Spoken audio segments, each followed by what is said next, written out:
Hai, Assalamualaikum dan salam sejahtera. Anda bersama saya Nisa. Seperti biasa kami bawakan anda rangkuman perkembangan dunia teknologi dalam dan luar negara sepanjang minggu ini.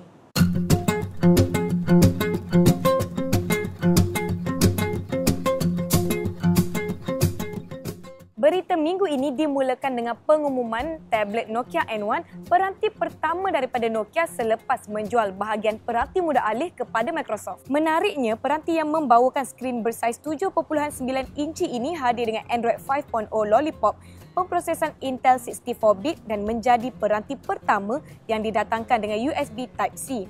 Bersama-sama dengannya, Nokia N1 turut didatangkan dengan Nokia Z Launcher secara terbina di mana ia juga boleh dimuat turun oleh pengguna lain melalui halaman Google Play Store. Pihak Yola turut mengumumkan Yola Tablet yang mana ia dibangunkan daripada hasil pengumpulan dana melalui halaman Indiegogo. Peranti ini dilengkapi dengan sistem operasi Sailfish 2.0 yang dioptimasikan untuk tablet selain hadir dengan sokongan multitasking secara langsung serta sokongan menjalankan aplikasi Android padanya. Pihak Viber pada minggu ini telah melancarkan public chat di mana pengguna Viber kini boleh mengikuti perbualan secara langsung jenama dan selebriti kegemaran mereka. Jadi, you guys jangan lupa follow Amaz di Viber.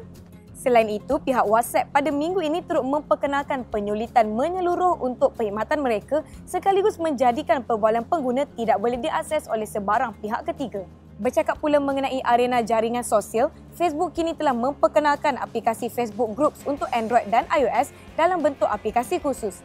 Selain Facebook, Twitter pada minggu ini pula telah membolehkan pengguna dalam membuat carian pada keseluruhan arkib tweet awam melalui penambahbaikan daripada fungsi Advanced Search. Pada arena peranti mudah alih, pihak Meizu telah memperkenalkan MX4 Pro secara rasmi di mana ia membawakan skrin 2K, kamera 20.7 megapiksel, pengimbas cap jari dan chip 8 teras Exynos 5430.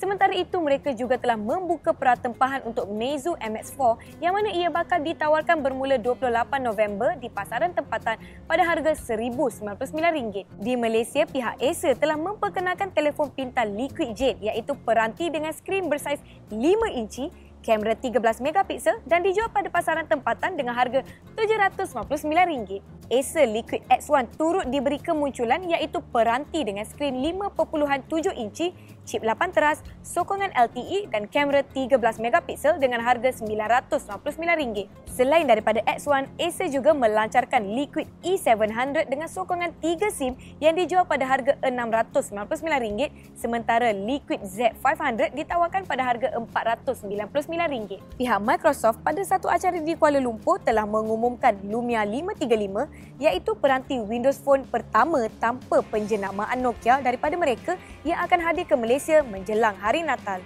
Bagi yang berminat untuk mendapatkan peranti ternipis daripada Oppo, syarikat gergasi China ini telah membuka pratempahan untuk Oppo R5 pada harga RM1,598 bermula minggu ini. Xiaomi pada minggu ini telah melancarkan pusat khidmat eksklusif Xiaomi di Plaza Loyak Kuala Lumpur yang membolehkan pengguna mencuba pelbagai produk Xiaomi di samping mendapatkan khidmat pelanggan serta membaik pulih produk-produk yang telah dibeli oleh mereka. Bersama-sama dengan pelancaran pusat khidmat Xiaomi ini, mereka turut mengumumkan Redmi Note 4G untuk pasaran Malaysia yang dijual pada harga RM589. Sebelum menutup tirai, pihak U-Mobile telah menawarkan perayauan data internet percuma untuk rantau ASEAN termasuk Australia dengan kuota perayauan sebanyak 50 MB. Sekian rangkuman ringkas daripada kami di Amaz. Jangan lupa layari laman amaz.my untuk pelbagai berita lanjut dan langgani saluran YouTube kami. Saya Nisa untuk Amaz. Yosh!